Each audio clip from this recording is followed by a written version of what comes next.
When was this floor done? About 9 years ago, I had the kitchen redone and they did the floor at the same time, but the finish simply hasn't held up. Well, kitchens are really high-use areas, and sometimes they get wet. But, you know, I got to say, people that did this floor did not do a good job. It looks like they put too thin coats, and it did not last. You're right. Well, so you think you can teach me how to do it? I can absolutely teach you how to do it. That's great, because I've got a dining room and a living room that needs to be done as well. Hey, I'm going to do the kitchen, not the rest of the house. All right, well, what do we need to do to get started? Let's get started with some prep work. Okay.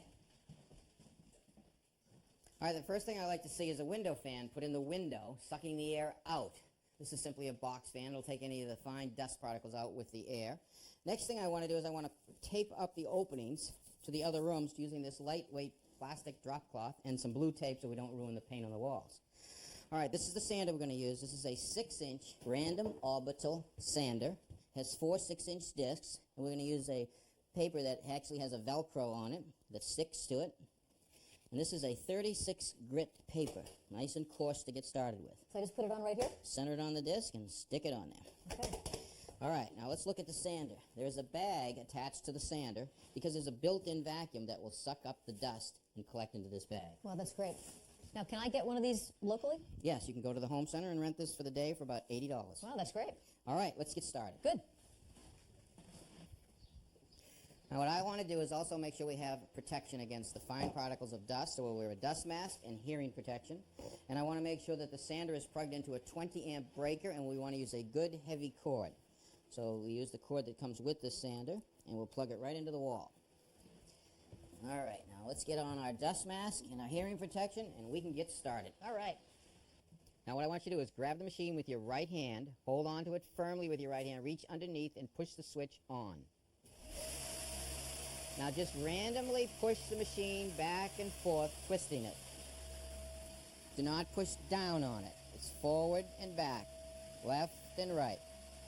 And you can go up against the cabinets, but be careful you don't bang them. What you want to do is try to take short moves. Just go like this, see? Nice and easy. And just go, let it go around. Smaller motions, and you always want to keep turning the machine in a different direction. Okay? And we just work. You can actually see the finish starting to come off. You can actually see it going right here. I want to take this cord, let it rest right over there. That's how a professional does it. Really? Yeah, so now you're a professional. Excellent.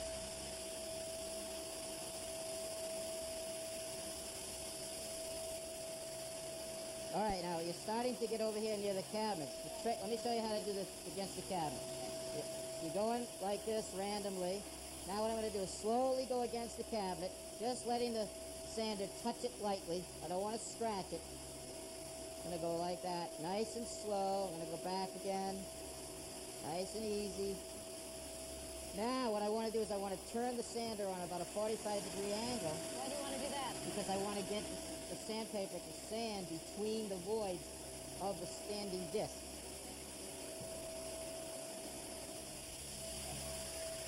Okay, Alan, let's shut it off for a minute.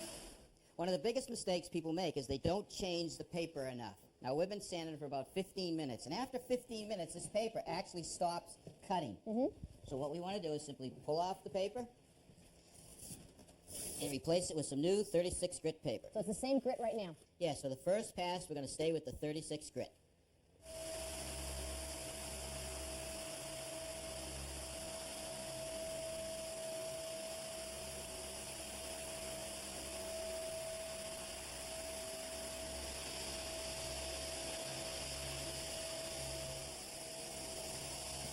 All right, Alan. That's looking good. And now's the time I want to do a little touch-up. I noticed that there are some nails here that someone had face nailed over time, and I simply want to set them in.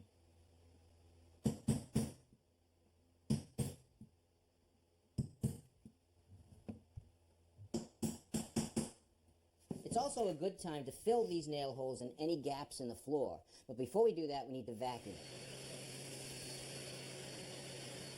Now to patch these holes and voids, we're simply going to use a water-based stainable wood filler. Just load it up on the trowel, put it on the floor, scrape off the excess. Now the floor sander does a great job getting close to the baseboard, but it can't get into the corner or over here under the toe kick of the cabinet. As you can see, it can't get here.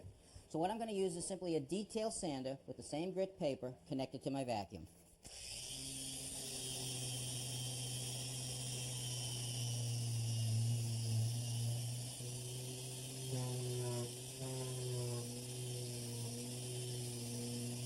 Alright, now I want to change the 36 grit paper to a finer paper, which is a 60 grit paper. Why are you doing that? Because I want to smooth out any imperfections or scratches that were made by the 36 grit paper. Okay.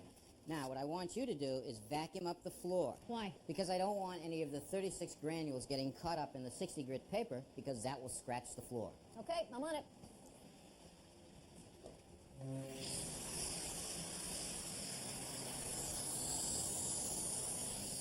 Come right over inside here.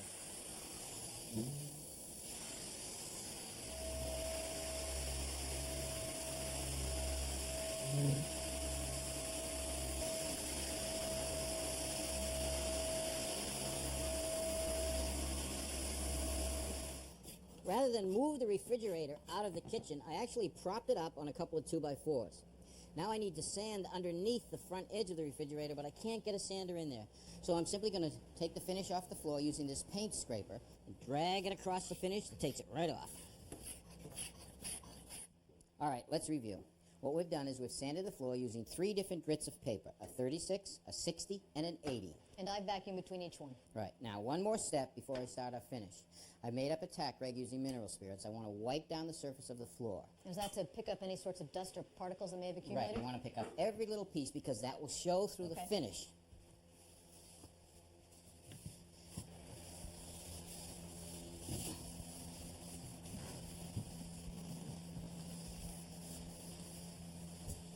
It's always a good idea to work towards a door so you're not painting yourself into a corner. Leaving with all of that vacuuming. Excellent vacuuming. All right, excellent vacuuming. Look at how much stuff we've picked up. Oh, wow, yeah. All right, this will just take a few minutes to dry, then we're ready for the next step. Okay. Now we're ready to put our finish on the floor, and what we're going to use is a water-based polyurethane. The benefit to a water-based polyurethane over an oil-based polyurethane is that this dries much quicker. It also allows us to put multiple coats on the floor on the same day, and it doesn't have that smell that you get from oil-based polyurethane. But before we put our polyurethane on the floor, we have to put a base coat on the floor first. Why do you got to put the base coat on the floor first, Tommy? Well, sometimes there's tannins in the floor that you get a reaction with the water-based polyurethane. What's that reaction like? Well, you get discoloration. With this base coat, it stops that from happening. Okay, how do we put it on? With a synthetic applicator and a brush. Now, what I want to do is I just dump a little bit on the floor. And with my brush, I work it in around the edge. Try not to move too fast to create bubbles. What happens if there are bubbles, Tom? Well, the bubbles will stay there and you'll actually see them in the finish, and it won't look very good. With the edge still wet, I want to grab my synthetic applicator and blend it right in with the floor. Because you don't want to create a ridge. That will show through the finish also. So you start with the edges first and then do the inside? Yeah, do the hard part first. Then do the middle, that's the simple part. Tom, how long does the base coat take to dry? Base coat takes about 2 hours to dry, and then you're ready to install the polyurethane finish. And you should wait about 2 hours between each coat. How many coats do I have to put on? I put 3 good coats on. And that'll give it a nice finish that'll hold up to traffic? It sure will. That's great. This floor looks so different than when we started this morning. I can't believe I was able to do it, with your help, of course. Thanks so much.